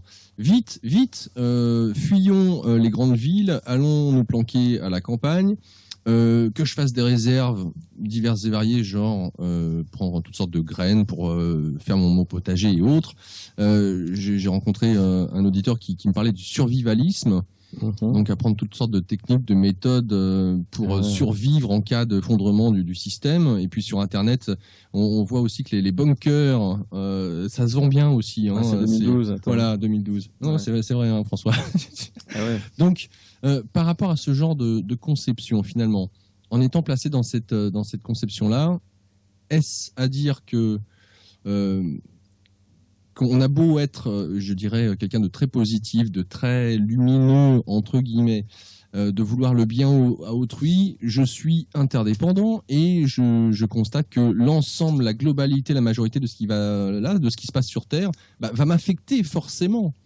Et pas comme tu crois. Alors, vas-y. Je te donne un exemple très simple et très dans la matière. Super. Mon grand-père, pendant la Seconde Guerre mondiale, la seule chose qu'il en a vue, c'est il était pharmacien, ça se passait très bien. Il n'y avait plus rien pour la pharmacie, mais il allait dans la montagne cueillir des herbes et il faisait des trucs.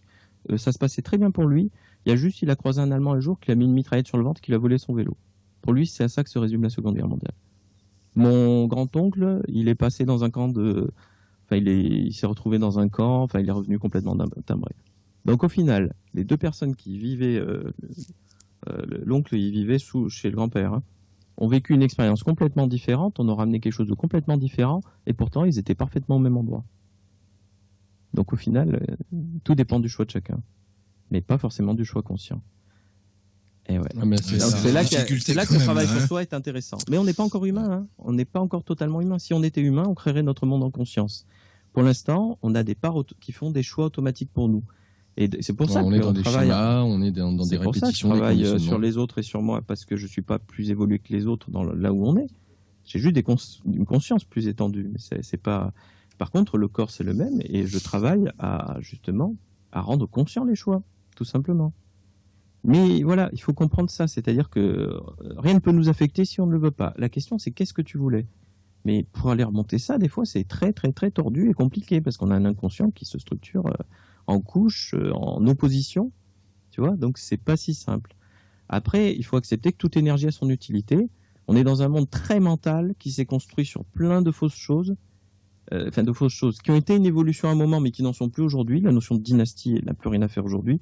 La notion de religion, c'est la fin. C'est des énergies non terrestres, de toute façon, qui les ont amenées. Ils pensaient qu'ils allaient nous faire évoluer. Bon, maintenant, ils regardent en attendant que ça se calme, le bordel qu'ils ont mis, hein, parce que c'est à peu près ça. Mais il n'empêche que ça nous a fait évoluer. Aujourd'hui, c'est quelque chose qui va devoir changer. Ça peut changer en très noir ou en très lumineux. Et ça dépend du choix de chacun. Et peu importe l'endroit où tu es, tu peux être dans la même rue que l'autre et qu'il y en a un qui vive des horreurs et toi, rien. Et voir que ça se passe très bien. Tout dépend de tes choix inconscients. Donc si tu as quelque chose à faire, c'est travailler sur qu'est-ce que tu veux vraiment. Ah oui, alors les choix inconscients, comment les mettre en lumière? Comment savoir ce que, au-delà de moi, ma petite conscience, mon petit mental, mon petit toutes ego?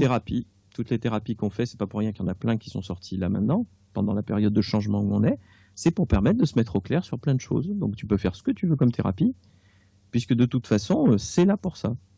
Donc c'est travailler sur soi, pour être clair sur ce qu'on veut faire vraiment, et puis accepter les transformations actuelles. Donc, est-ce que tu te sens concerné, par exemple, pour tout ce qui a trait à la politique? Est-ce que tu iras voter en 2012 ou... Oh là là, là, tu poses des questions pièges. Non, j'ai jamais été. Alors, pour moi, il y a un côté déresponsabilisation. Donc 2012, tous responsables, ça veut dire on n'a plus besoin de politique alors. Pour moi, le politique, il sert à rien. Voilà, clairement. C'est quand tout le monde s'en apercevra. Mais le problème, c'est que c'est le bouc émissaire.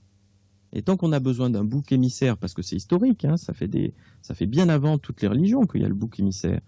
Quand on aura résolu le bouc émissaire et qu'on osera être responsable de notre vie, on n'aura plus besoin de politique. Donc on ne peut pas leur en vouloir à eux de répondre à une déresponsabilisation collective.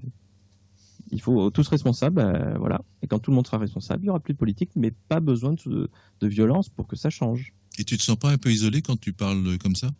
Pas particulièrement, parce que je m'intéresse pas à la politique et que la vie, chacun a son avis. Tu vois, je vais pas imposer mon avis. Moi, j'ai l'info que je suis allé chercher. Après, moi, l'info que j'ai eue, c'est responsabilise-toi, lâche le bouc émissaire et puis ça se passera très bien. Ok, ça tombe bien, ça fait 15 ans que quand j'ai une info, ça se passe très bien pour moi, donc j'écoute maintenant depuis longtemps.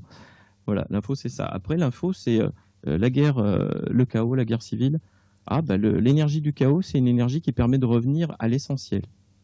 C'est le gogo spirituel qui dit moi je suis dans l'amour, tu vas voir quand il y a un flingue sur le ventre, là il va devoir revenir à l'essentiel, la survie. Donc l'info c'est reviens-toi à l'essentiel et tu n'auras pas besoin de vivre le chaos. Donc déconstitue toutes ces notions de dynastie, toutes tes croyances. D'attachement, la matière, entre Pas guillemets. attachement, toutes les croyances. On a vraiment, c'est pas la matière le problème, c'est on a construit complètement notre société sur du mental hyper solide, alors que ça n'est pas la réalité. Et si on n'est pas capable de le lâcher autrement qu'en mettant un coup de pied dedans, on le fera. Ouais, c'est pour ça le lâcher, attacher. C'est pour ça que je parlais d'attachement. Oui, mais c'est pas la matière elle-même la problématique. Oui, c'est le regard qu'on porte dessus. Et ça n'est qu'une construction énorme. Et en fait, en visitant des grottes préhistoriques et en regardant comment marchait, davantage tu as l'info, tu vas chercher comment ça marchait. Tu t'aperçois que ça n'a rien à voir et que ce qu'on croit du monde est complètement illusoire. Parce qu'on est on confond la carte du monde et le monde réel. Parce qu'on est habitué à regarder la forme qu'on donne aux choses avec le mental et pas ce qu'il y a derrière. Tu vois, et on est dans un monde très mental, très rigide. Nos ancêtres, ils n'étaient pas dans un monde aussi rigide que ça. D'accord. Alors, si nos ancêtres, tu les remets à quand, nos ancêtres? Ah oui, d'accord. Tu remontes loin quand même. C'est pas si loin que ça. Hein. Tout est relatif, on est d'accord. 15 000 ans, peut-être, 16 000 ou peut-être plus. Je ne sais plus combien d'années il y avait. Il y avait une logique à un moment, un monde très émotionnel mais peu mental, donc très malléable. Donc le chaman, ça le dérangeait pas quand il n'y avait pas assez à manger, il demandait et puis ça apparaissait. Parce que le monde n'était pas solide autant que nous. Nous, on a tellement mis de règles, de croyances, de lois, on a tellement structuré qu'à la fin, on croit tellement à la solidité du tout. j'ai encore frappé, t'as vu, que finalement, on se perd là-dedans complètement. Ouais, d'accord. Donc, alors, c'est là où on en vient aux croyances, puisque tu parles du chaman, il avait qu'à invoquer, entre guillemets. Ouais. Je sais pas si tu as vu ce livre, il est peut-être d'ailleurs dans cette librairie, on va voir. Mais Alors, je te dis oui. Ah, forcément. Message des hommes vrais au peuple, au monde mutant. Au monde non, mutant, c'est ça voilà. Ouais, pour moi, c'est juste. Mais Ouais. parce que l'humanité n'est pas là où on croit. Elle est dans le cœur, elle n'est pas ailleurs. Elle n'est pas dans les constructions mentales qu'on a fait. Et elle est dans le pouvoir qu'on se donne. Mais on est dans un monde qui est devenu très, très, très, très, très rigide. C'est pour ça qu'à un moment, on n'imagine pas d'en changer sans le casser. Et pourtant, on peut. C'est juste un choix. Voilà. D'accord. Donc, je reviens à ça parce que dès le moment où j'ai eu l'occasion avec les auditeurs d'aborder ça, c'est intéressant de voir les résistances, à savoir de se dire, bon, si effectivement, en conscience, je me dis que j'ai pas besoin d'aller voter, politique ça m'intéresse pas, et de vivre juste ce qui est bon pour moi et de me faire plaisir et de revenir à l'essentiel, pour reprendre tes propos. Ah ouais. Dans ce cas-là, l'argument, pour faire l'avocat du diable, Vas-y, on ouais, voit, ouais. ça serait de dire, oui, mais il est bien gentil, mais toi seul, dans ton coin, même si tu ne connais pas la guerre, tu peux pas être isolé au point de ne pas faire attention à ce qui se passera pour ton voisin, à ce qui se passera pour l'ensemble de la planète, les forêts qui brûlent. Oui, tu es là dans ton coin, dans ta campagne, tu as de la chance d'avoir ta petite maison isolée du coin du monde, mais concrètement, il se passe des choses où nous tous, nous sommes embarqués, nous sommes dans le village planétaire. Eh bien, c'est toujours un choix. Alors, le monde, je te le redis, ne marche pas comme on croit. C'est-à-dire que chacun est dans sa réalité. Tu es dans un DVD interactif où il y a toutes les possibilités de futur. Tu choisis là où tu vas. Quand tu fais un choix, tout autour de toi change aussi. Hein, c'est obligatoire. Ça ne peut pas fonctionner autrement. Donc, à un moment donné, si tu vas dans un futur où tout le monde se met sur la gueule, c'est que tu as choisi de te mettre sur la gueule. Si tu vas dans un futur où ça se passe autrement, c'est que tu as choisi de le vivre autrement. D'accord ? Mais il ne s'agit pas de s'isoler, ça ne marche pas. On est des humains, on fonctionne en groupe. On ne peut pas se barrer, ça j'ai essayé, ça ne marche pas. C'est le regard de l'autre qui te fait évoluer, obligatoirement. Donc on est obligé de se côtoyer les uns les autres. Par contre, à un moment donné, tu peux, toi, rentrer dans la société, tu es obligé de toute façon, tu ne peux pas la fuir, et te mettre à vibrer un tout petit peu plus haut, à peine. Juste ajouter quelques infos que peut-être les autres, ils n'ont pas. Puis à un moment, tu transmets quelques trucs, par-ci, par-là. Juste la logique de diffusion, entre autres ce que j'en donne comme info. Jean-Pierre Martinez aussi, puisque c'est lui qui a vu cette technique. Ça répond à la problématique, peut-on changer la structure sans la détruire ? Donc peut-on changer les choses et transmettre quelque chose qui va faire changer tout le monde, faire évoluer tout le monde, sans pour autant qu'on se mette tout sur la gueule à la fin ? Pour moi, ça répond à ça. Donc chacun, comme tout le monde, je me mets là où je suis dans la société, j'en sors pas, parce qu'à un moment j'ai essayé de m'embarrer, mais j'ai bien vite compris, j'ai été vite rattrapé par le centre, lui, il te laisse pas faire, et hop. Et là, tu juste donner quelques infos, transmettre quelques types de transmutation de structures qui fonctionnent très bien et que tout le monde peut utiliser sans perception, juste pour que ça fasse évoluer un peu le tout. Parce qu'on est tous des cellules d'un même corps, du corps humanité, et si les cellules évoluent, le corps évolue, obligatoirement. D'accord. Et après, ça donnera ce que ça donnera. Tu peux juste faire vivre les choses. Tu fais des choix, tu les vis. C'est le but du relatif.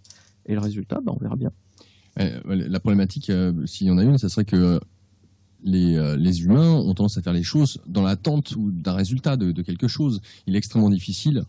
Il est extrêmement difficile de se dire, ouais, je veux bien participer à ma petite échelle, à faire mon truc, mais là, on est dans un sentiment d'urgence, je pourrais dire, et on n'a qu'une planète. Et même si je fais cet effort de travailler sur moi et d'être dans cet, entre guillemets, amour. Alors, j'aime pas peut-être utiliser ce terme parce qu'il est très réducteur. Enfin, tout dépend du point de vue qu'on se place. Mais en tout cas, d'avoir le sentiment que demain, eh bien, peut-être la planète peut sauter et qu'on peut peut-être aussi se réunir les uns les autres. L'union fait la force, dit-on. Oh, oui. Mais ça va, alors je te réponds exactement ce que j'ai eu comme info. La révolte, ça sert à rien. Tu nourris le système. Tu rentres dans le système tel qu'il est, tu vibres un peu plus haut. Ça sert à rien de vouloir faire un truc parallèle. Tu vas créer, c'est le Schtroumpfissime, je sais pas si tu connais la BD, mais tu vas faire juste, ça va alimenter le système. Par contre, Le côté... Putain, j'avais le truc, je l'ai perdu. Fallait que je te le dise peut-être pas. Ça va revenir. Ah non, s'il vous plaît. Non, mais j'avais branché l'info. C'est le problème. Tu sais pourquoi je parlais très vite, c'est quand je branche une réponse. Pendant que tu parles, j'ai les réponses, Ouais. mais après. Donc je vais reconnecter, il n'y a pas de souci. C'était donc on est en train de parler de. C'est le problème, j'oublie tout. Ouais, mais moi aussi, c'est. Donc le tu vois, monde, en 2 minutes, t'as vu, c'est. le monde, Voilà. la planète s'autodétruire. Ah oui, alors donc l'info que j'avais eue moi quand j'avais travaillé sur cette notion, c'était le retour d'être spirituel. Hein. Mais si c'est la fin du monde, te cache pas te mets pas à genoux en pleurant par terre. Regarde le spectacle, attends, t'as pris un billet. Ça serait con, tu serais obligé de revenir. Ça risque d'être beau. Profites-en, c'est une jouissance aussi. Ah, les êtres spirituels, ils fonctionnent pas comme nous. Hein. C'est vrai que tu comprends qu'il y a un gros écart entre l'humain et l'ange. Mais lui, c'est une jouissance aussi. Profites-en de la fin du monde. Si t'es aux premières loges, c'est encore, enfin aux premières loges, profites-en. Voilà. Donc en fait, effectivement, un être spirituel, il va être extrêmement énervant à cause de ce type de réponse. Mais il n'empêche qu'il a raison. C'est ça le pire. C'est qu'en fin de compte, alors je reconnais, pour moi, ce corps, c'est qu'un corps. Et même cet esprit n'est qu'un. Parce qu'à un moment, tu perçois que ça n'est qu'une construction de lumière, cet esprit. Donc forcément, je suis certainement plus zen que la plupart des gens qui sont complètement perdus dans le film et qui ne voient pas que c'est juste un film. Moi, je suis sur une pièce de théâtre, j'ai le souffleur en bas, les spectateurs, et je dis, si c'est la fin du monde, on va jouer la fin du monde, mais autant la jouer bien. Mais j'ai pas la même perception. Voilà. La réponse d'un être spirituel, ça va être ça. C'est fais les choix que tu veux, mais jouis-en, y compris la destruction.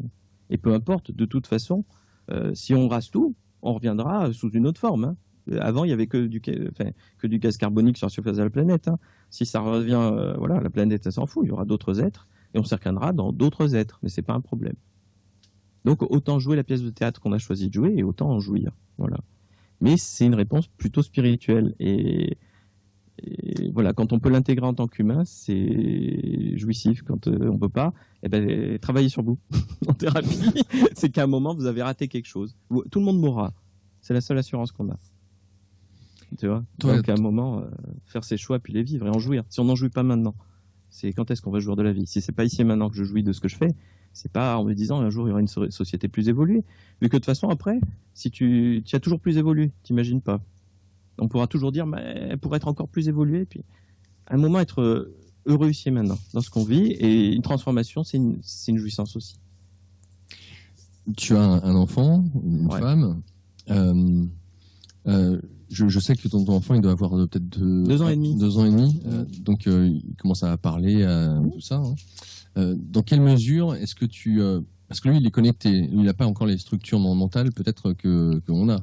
Il se structure. Il est sur du primaire. Un enfant, il est sur des énergies primaires. C'est très difficile à encaisser quand tu es clairvoyant. Pourquoi? Parce qu'il est sur de l'énergie de vie à l'état brut. Hein. Ça peut être très compliqué à gérer. Un enfant qui crie, un enfant qui... il te ramène vraiment dans des énergies primaires qu'on n'est pas...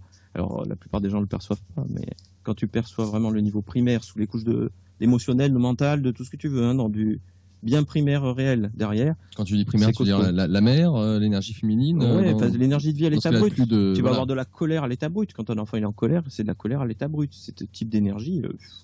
quand ça te remonte dans la figure, l'enfant il sait gérer, il n'a pas la structure, il n'est pas structuré comme nous. Nous on est très très inhibés vu qu'on a une énorme structure, mais tu vois, donc il va être sur des choses comme ça. En même temps, il va être très dans le spirit, donc tu vas parler avec sa part spirituelle très facilement, c'est très intéressant. Hein.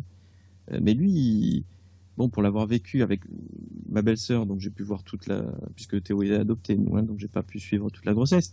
J'ai suivi sur la grossesse de ma belle-sœur. C'est extrêmement intéressant, tout le passage de la descente du monde spirituel dans la matière. Ouais, en une semaine de grossesse, il résout tellement de choses dans la famille que de toute façon, c'est pour ça qu'il y en a plein qui n'ont pas besoin d'aller à terme, entre autres. Mais c'est pas, du point de vue humain, il faut accepter qu'il y a aussi le jeu humain, que dans notre jeu à nous, on fonctionne avec des liens, on fonctionne avec, et que ces liens, on les densifie dans la matière, et que c'est très fort, et qu'à un moment, c'est une souffrance pour nous, et que si un enfant meurt, ou si... où tu te dis, moi, j'ai eu mon enfant la première nuit, j'étais pas fier entre les informations contradictoires, entre l'éducation et mon ressenti. J'étais quasi schizo, quoi. Parce que d'un coup, tu as toute ton éducation qui te remonte à la gueule, comment je vais gérer, machin. Et l'information, c'est, mais attends, s'il veut mourir, c'est lui qui choisit, c'est pas toi qui choisis. Alors je te dis pas, la première nuit, t'es content. Mais ça doit un peu réfrigérer ça. Le spirituel, c'est, attention, hein, c'est pas pour rien qu'il y a plein de gens, ils ont pas du tout envie d'aller connecter ces niveaux-là. C'est sans pitié. Lui, il te renvoie sur une énergie non duelle. Et il te dit, attends, rends-lui sa liberté. Toi, tu as un rôle à jouer. joue-le. Entre autres, tu mets un cadre, tu donnes la limite, tu lui donnes sa limite, mais le reste, c'est lui qui choisit. Et si tu lui rends déjà pas cette liberté, tu comprends la notion quand je te dis qu'on veut tous contrôler les autres? Ça commence là, hein. C'est, mais moi, je veux pas que mon fils, il meure. Et attends, et quand l'info, c'est, mais t'inquiète pas, c'est pas toi qui choisis, et c'est lui qui s'en va s'il veut. Là, ça reste un peu là, quand même. Mais il n'empêche que, eh ben, c'est ça, hein, c'est... Donc, accepter tous les niveaux. On a l'humain, on a le niveau de l'âme, donc de l'énergie. Pour moi, c'est le niveau de l'âme. Tu as le niveau sans forme avec les êtres spirituels qui, pour eux, tout est un jeu et tout est non-duel parce qu'eux n'ont besoin de rien, ils ne sont que vacuité et qui regardent un film, tout simplement. Mais nous, on est dans le film, on est identifié au personnage, on a tous ces niveaux à jouer en même temps. Tout l'art, c'est d'aligner tous ces niveaux. Pour moi, c'est ça. Et c'est ça, l'être humain, donc ben, l'être humain, futur, c'est... celui qui va se... Pour moi, alors, cette année, c'était la fin du monde, t'as pas remarqué? Oui. Tous les esprits de la nature ont changé de forme. Ils sont tous un pied dans l'unité, un pied dans la dualité. C'est devenu des orgasmes ambulants pour moi. Alors c'est très agréable de les toucher. Ah ouais, ils ont changé complètement de forme. Donc en fait, en début d'année, moi je me disais, oh là, tout qui changeait hein, dans le monde, dans l'énergie. Ça là, on était vraiment sur la fin du monde. Ben ouais, mais c'est le début aussi d'un autre. Donc en fait, l'humain du cycle d'après sera créateur complètement de son monde en conscience. Alors du cycle d'après. Alors déjà, puisqu'on vient juste de changer de cycle là, non. On commence une montée. On en a pour des centaines d'années. Pour moi, le corps doit changer de forme après. D'abord, l'esprit de tout le monde change et ensuite le corps. Là, c'est les prémices, c'est rien. Et pourtant, déjà, tous les esprits de la nature sont spirituels, maintenant. Avant, ils étaient quoi? Ah bah avant, ils n'étaient pas spirituels, hein. Ils étaient bien dans la dualité. Un troll, c'était un troll. Quand tu arrives sur une église, puis tu as une énergie monumentale, tu sais quoi, il y a un archange, mais ça n'a pas le goût d'un archange, c'est un troll. Ah, c'est les nouveaux, putain, puis il y a des orgasmes ambulants. Puis, les nouvelles énergies, j'aime bien. Ah, c'est que de la jouissance, parce qu'ils unissent la terre et le ciel, quoi. Et pourquoi ils sont là-dedans? Parce qu'on change de manière de créer le monde, et qu'eux, ils sont déjà prêts à moitié, et qu'on est dedans. Donc la fin du monde, ça y est, c'est presque fini. D'accord. Apparemment, c'était pas si stressant que ça. Non, mais alors donc le nouveau monde, on commence juste. Pour moi, 2012, tout le monde répare le pouvoir personnel, donc la sexualité en réalité. Mais au sens profond, hein, pas rapport sexuel. Alors, ça sous-entend quoi concrètement? Ça sous-entend que la notion de victimisation, pour moi, ne pourra plus vraiment fonctionner. Ça risque de faire un peu mal. D'accord, donc le miroir va être vraiment mis en place. On peut le vivre très bien ou très mal, mais très clairement, à un moment, il faut choisir ce qu'on veut créer, il va falloir commencer à le créer. Il ne pourra plus fonctionner en s'opposant à. Ça, c'est la spécialité. Hein. Je suis contre les politiques. Non, ça, s'opposer à, c'est de l'anti-création. Là, on va devoir rentrer dans une énergie de création. Et toi, qu'est-ce que tu veux créer? Voilà. D'accord, d'où l'intérêt que tout s'écroule, pourrait-on penser, parce que dès le moment où tout s'écroule, on renvoie à l'essentiel. Eh ben, donc, si tu veux le vivre en noir, tu peux le vivre, on détruit tout, on fait une. Je parle au niveau société, hein, de la planète. Eh ben, en noir, tu fais une explosion nucléaire, tu détruis tout, on remonte tous dans le monde spirituel, on recrée des nouveaux corps, on redescend. Non, mais sans pour autant aller jusqu'à la bombe nucléaire. Eh ben, à l'autre extrême, tu peux faire la jouissance totale, mais y a des choses qui vont se passer, mais pas forcément. Est-ce qu'il y a besoin de violence? Peut-être pas. Non, mais la fin d'un système, je pense, c'est ça que tu voulais dire, Laurent, non? Oui. La fin du système actuel et se dire. Et la transmutation d'un système, qu'est-ce que t'en penses? La transmutation, oui, là, pour le coup, comme tu disais, les structures. Toujours dans une logique de. Parce que ça, c'est très mental. C'est je crée une structure très, très, très rigide et ensuite je la casse. Eh ben non. Nous, on est toujours en mouvement en transmutation, en état de changement, et être confortable à un moment donné dans un état de changement. Voilà, c'est ça qui est important. C'est d'être confortable dans cet état. C'est le début. Par contre, tout ce qu'on se prend dans la gueule en transformation, enfin ceux qui sentent l'énergie, c'est hallucinant ce qu'on se ramasse, ça n'est que le début. Donc, si on n'est pas confortable dans un état de changement, on est mal barré pour les 300 prochaines années. Hein. Voilà. D'accord, donc qu'est-ce que ça sous-entend au niveau de notre alimentation? Revenir à l'essentiel, c'est revenir à l'essentiel. Tu parles du changement qui peut se faire sans pour autant casser les structures, qui peut se faire progressivement. Oui. Et je reviens sur cette idée tout à l'heure d'impératif. Alors, qui pourrait paraître être présent. J'entends la nourriture. Il y a par exemple plus de poissons dans les mers en 2030. Là, avec Fukushima, pour ce qui est du nucléaire, là, ça a été relevé en Californie. Il y a eu des taux à 300 millisieverts, par exemple. Donc, de ce qui nous resterait là, ne serait-ce que les années à venir, concrètement, pour manger, pour pouvoir, parce qu'on a besoin aussi d'énergie pour se déplacer, pour aller voir la famille. Oui, tu veux donc une transformation positive, qui est en cours. Eh ben, c'est qu'à un moment donné, peut-être s'apercevoir qu'on n'est pas obligé de dévorer l'autre, parler d'amour. Nous, quand on parle d'amour, on parle de ventre. On veut dévorer l'autre ou être dévoré. Je veux être séduisant, ou je veux que l'autre, surtout, tu t'en vas pas, sinon je me suicide. Donc on veut dévorer l'autre, on parlait de nourriture, de rapport à l'autre. Peut-être s'apercevoir qu'on peut juste faire ce 8. et qu'à un moment, il nous nourrit tout autant. Mais ça, je peux Tu veux en faire parler- l'expérience parfois. C'est vrai que c'est très dérangeant pour moi, parce que le rapport à la bouffe, il est compliqué chez moi, particulièrement. Mais il n'empêche que des fois, tu t'aperçois, tu manges pas, tu vas te brancher sur l'arbre, et ça t'a plus nourri que... En digestion, hein, en énergie de digestion, ça t'a plus nourri que... Du prana, tu veux dire. C'est pas du prana, est-ce que c'est pas nous-mêmes Parce que tu bouffes du prana, tu bouffes quoi? Il y a des êtres dans le prana à un moment donné, hein. Parce que ça aussi, ça me fait bien rire. Il y a plein d'êtres, hein, qui sont pas forcément sous cette forme-là, enfin qui sont pas forcément sous une forme matérielle. Mais c'est peut-être simplement que l'humain est capable de générer ça. Mais il y a plein de choses comme ça, hein, qui prennent le temps. De toute façon, on est sur des évolutions de type exponentiel. Donc on peut pas dire comment ça sera. Voilà. Déjà, on a des énergies pour gérer le groupe qui sont là. Pour moi, en 2015, on peut faire des communautés ou rentrer dans une logique de communauté qui fonctionne. Pas avant, parce que pour l'instant, on a trop de choses à digérer, justement en parlant de ventre. Voilà. Mais ces choses-là sont là et ça s'installe. Et à un moment, ça peut se faire tout à fait en positif, tout simplement. Donc au niveau des probabilités, si tu peux... Il peut pas y en avoir, tu choisis. Non mais je parle pour nous tous. Mais il ne peut pas y l'échelle avoir pour humaine. nous tous. On est tous dans notre réalité. Il n'y en a pas une en commun. Ouais, on fait On est tous... des petites Oui, bulles non, de mais d'accord, champagne. mais au final, on donne, on va dire, une ligne directrice en fonction de la proportion de... Tu peux pas. Alors moi, si tu veux, je vais te donner par rapport à mes choix, parce que je change pas de choix. C'est un des avantages. J'en ai pas changé depuis longtemps. Mais malgré tout, je me suis amusé à aller sur un lieu en Irlande lié au temps. On peut pas figer les futurs, hein, ça marche pas.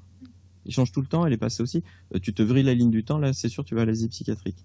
Donc, comme j'ai pas envie de la vriller, tu veux, j'ai vite compris que je pouvais pas figer des potentialités. Mais je te donne une idée pour moi de ce qui est. Après, ça vaut ce que ça vaut. Mais 2012, tout le monde récupère son pouvoir pour moi. Mais au sens pouvoir primaire. Ça veut dire que ça peut être très mal vécu dans le sens, si on est une super victime, ça va faire drôle de dire je vais devoir voir en face que c'est moi qui le crée. Donc ça peut être ça. 2013, une info qui était passée, il y avait une logique de bûcher des vanités qui était passée. C'est-à-dire à un moment, voir ce qui est vain pour nous, il ne nous sert plus et s'en débarrasser. Ce qui est vain est en plus vaniteux, c'est-à-dire qu'on s'y attache, mais en fin de compte, c'est... Donc ça peut être très mal vécu, et ça peut être très bien vécu aussi, de dire finalement, j'ai plus besoin de ça. Voilà. Il y a des idées comme ça. Je crois que j'avais un truc qui était passé sur 2014, justement un début de restructuration sociale, mais au niveau subtil. Dans le rapport à la famille, aux autres, au roi, la dynastie, on est toujours dedans, hein, de toute façon. Voilà, des choses comme ça qui commencent à vraiment évoluer.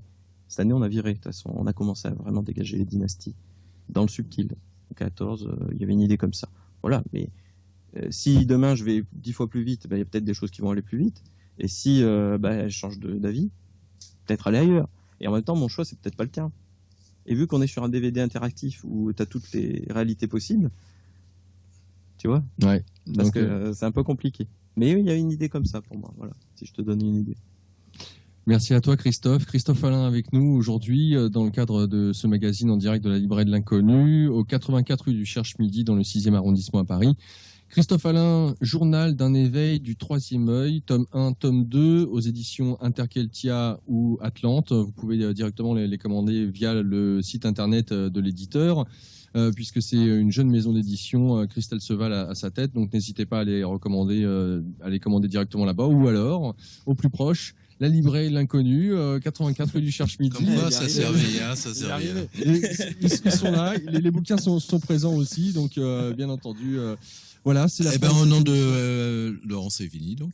Oui, on arrive à la fin. Eh ben, au nom de la librairie, je voudrais vraiment te remercier très, très, très chaleureusement, Christophe. C'était passionnant. Merci beaucoup. Merci. Je vous remercie tous. Hein. Merci. Christophe, à une prochaine fois, bonne continuation. Et puis, oui, à une prochaine, c'est sûr. Je voudrais que tu repasses, il y a trop de choses à dire. Salut Laurent. Au revoir, Merci, je Laurent. redonne l'antenne. Merci à toi, Alexandre. Au revoir.